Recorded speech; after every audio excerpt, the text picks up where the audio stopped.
Menarik. Kalau kita bicara tentang hutang, ini menarik ya. Tapi kalau saya, ini pendapat saya teman-teman, hutang itu ada dua, yaitu hutang baik dan hutang jahat.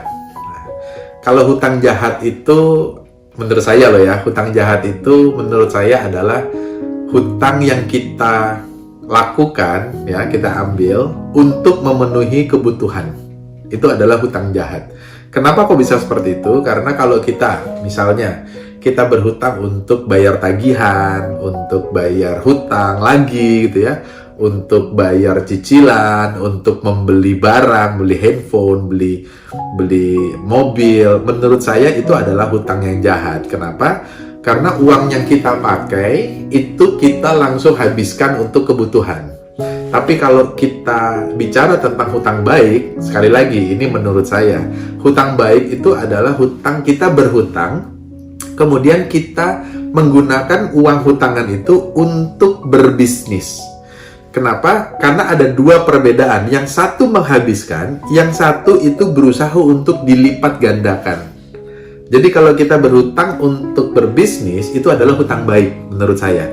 Ya ini simpelnya saya seperti itu.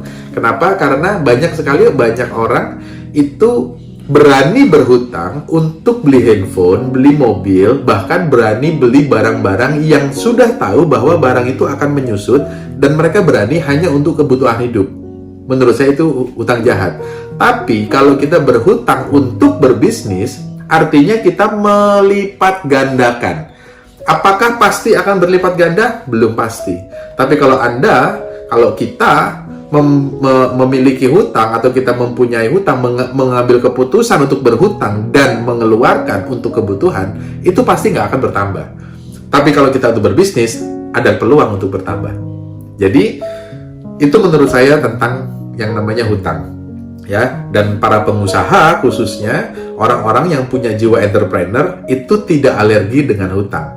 Padahal, mereka pun takut yang namanya resiko atau tidak bayar hutang. Tapi bedanya adalah orang yang gagal atau orang yang tidak punya jiwa entrepreneur, itu mereka hanya takut dengan resiko. Tapi kalau orang yang mempunyai jiwa entrepreneur, biasanya mereka adalah orang-orang yang berani mengelola resiko itu. Sama-sama punya rasa takut, tapi yang satu tidak berani bertindak, yang satu berani mengelola resiko, dan dia akan bertindak. Itu menurut saya.